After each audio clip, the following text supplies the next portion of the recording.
The German elderly care and nursing sector is fighting for survival. We are becoming fewer at a time when we should be increasing. Also, in the context of demographic change, we are losing almost a third of our employees, the baby boomers. We are proud that with 95 nations, we manage the work 24 hours a day. We need more migration, not less. And that has nothing to do with remigration, which they stand for. You are now differentiating here in an appreciative quality. I'm sorry. Unfortunately, I can't accept that from you because what we hear from you is 100% conceded.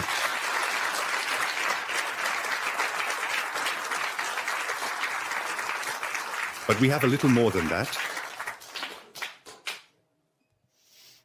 And you just need to read our program. I did that, exactly. Especially regarding care, your program is an absolute disappointment. The demographic change we are facing here without considering and shaping migration. I did say that the lady is warmly welcome. I was just talking about the program and acting as if I hadn't read it. I have read it, so you are a complete failure in the area of social policy, in the area of elderly care, EO, in the area of demographic change.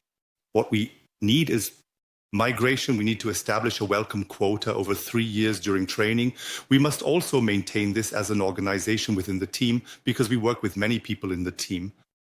Just a number, we are short of 130,000 employees by the end of the next legislative period. And that is the smaller number that we will face in the 2030s.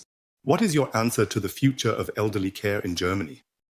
I just told you that, and I don't mean to offend you, but I have the impression that you didn't listen to me, that you haven't read our election program, and that you have memorized what you just said.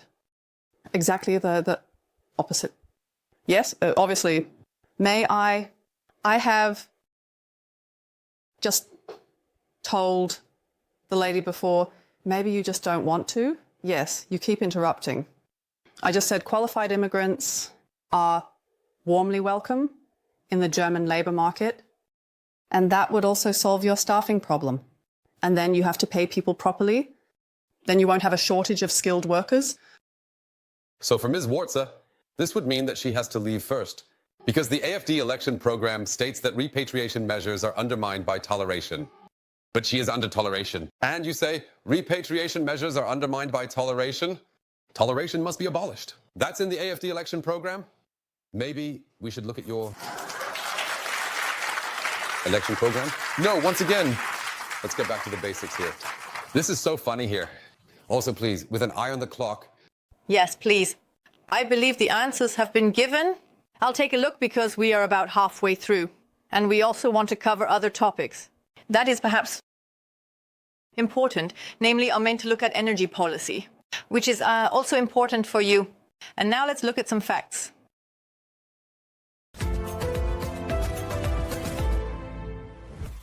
Over 30,000 wind turbines in Germany generate about 1/3 of Germany's electricity. Wind power, by far the most important energy source. But the generation is complicated. When there's no wind, the turbines produce nothing. If the wind blows too strongly, they are stopped to prevent the grid from being overloaded. We tear down all the wind power plants. Down! With these windmills of shame. So, a failure. Expropriate the operators, compensate with taxpayers' money, the lessors of the land take the revenues, those would be the consequences.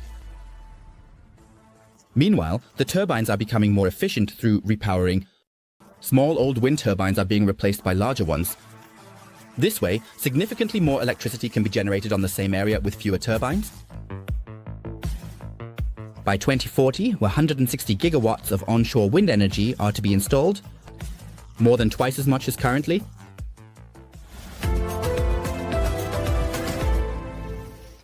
And then we bring in Wolfgang Stapelfeld. He is 63 and he is sitting here somewhere. Hopefully there he is. Mr. Stapelfeld, you are in the CDU. Let's mention that.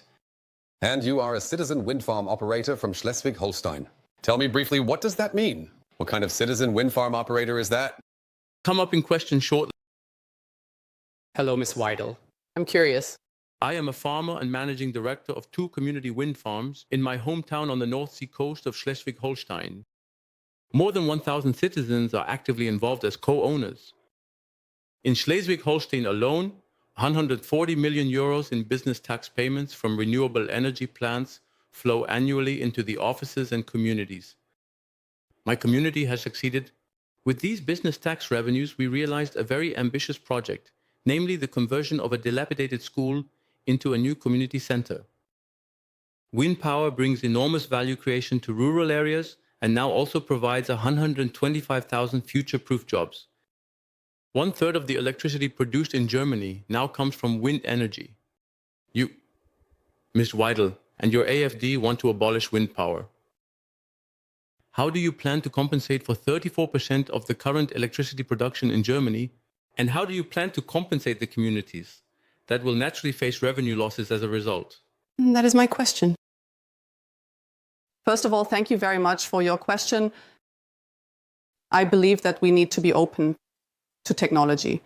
In the energy market, This means that we should not subsidize one form of energy unilaterally and simply ban the other by dismantling it, like nuclear power.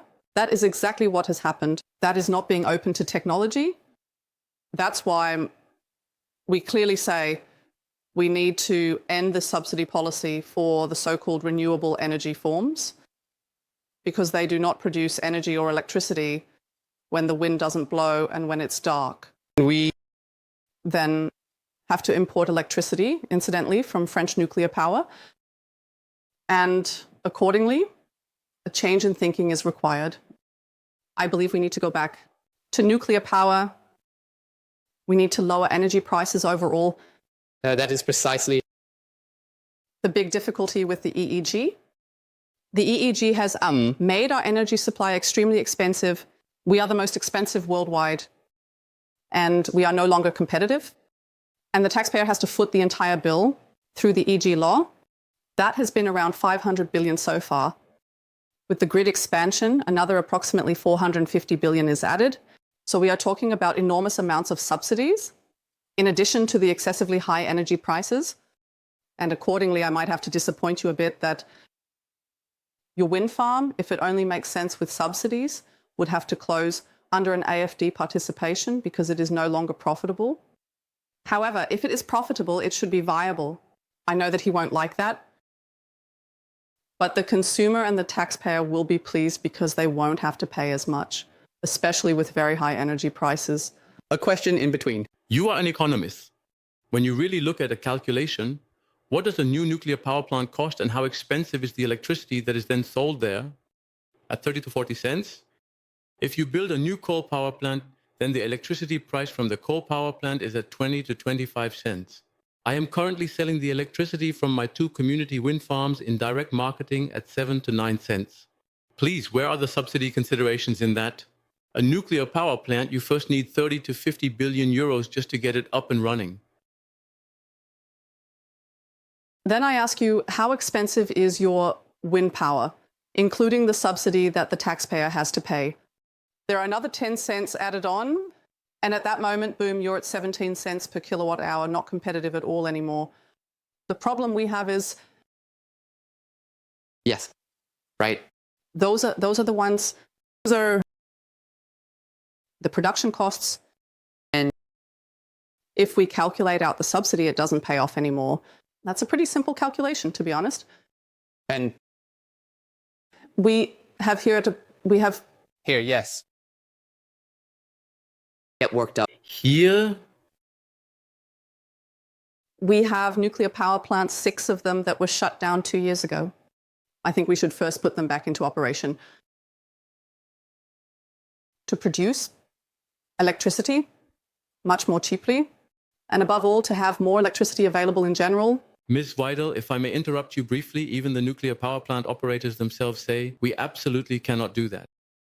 So when the things, why not? Because it's no longer possible. Oh, because they were broken. Because it's not profitable.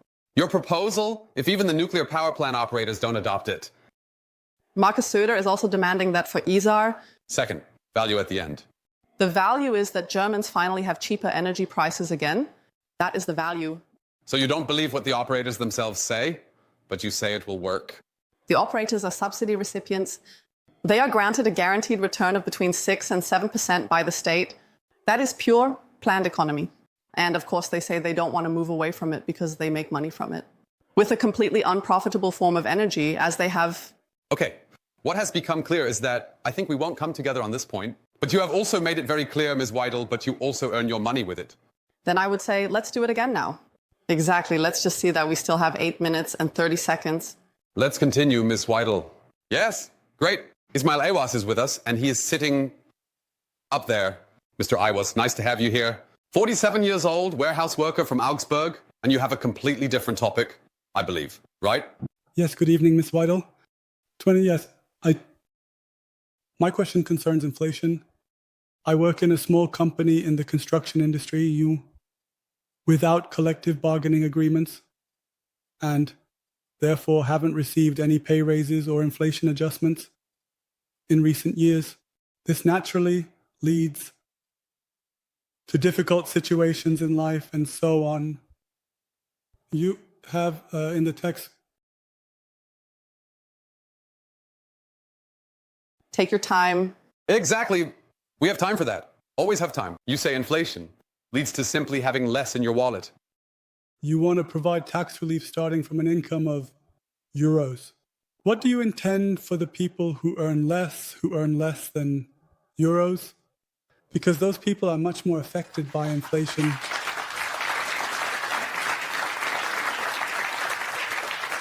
So it's about relief, basically concrete relief for...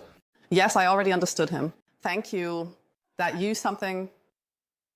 So our program provides that we have allowances for adults and for children.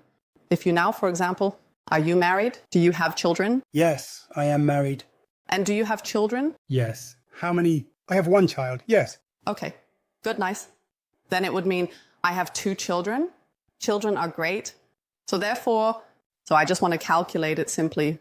Our program provides that you have an allowance of your wife also of, that means you already have a total tier gross income that would not be taxed. There would be 0 taxes on that. You would pay no taxes, then per child, an allowance of euros gross, and you would not pay anything up to that point. This is exactly what our relief program provides for you, for families.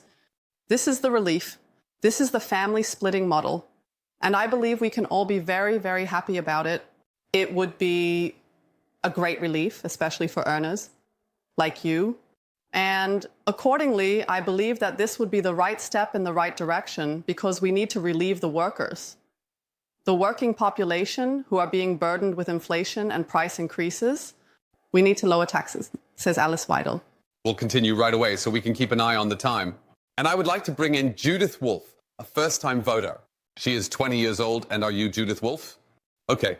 Hello, Ms. Wolf. I am Judith Wolf. Nice to have you with us. Your question for Alice Weidel. Hello, Ms. Wolf. Hello. Hello. I volunteer at the European Youth Parliament for EU education. Now, the AFD has been talking about the so-called Dexit for quite some time. Now, in your election program, there is only the Union of European Nations that you want to establish. But that comes very close to a Dexit. Now, exports have already decreased significantly. Many entrepreneurs here, Germany earns a lot through exports. By leaving the EU, we would lose billions, as well as many jobs. Now the question is also, the Union of European Nations that you want to establish, who would want to join it? The other EU states benefit economically from the model as well. And now your argument always comes up, that Germany is a net contributor, meaning it gives more money to the EU than it ultimately receives in payments.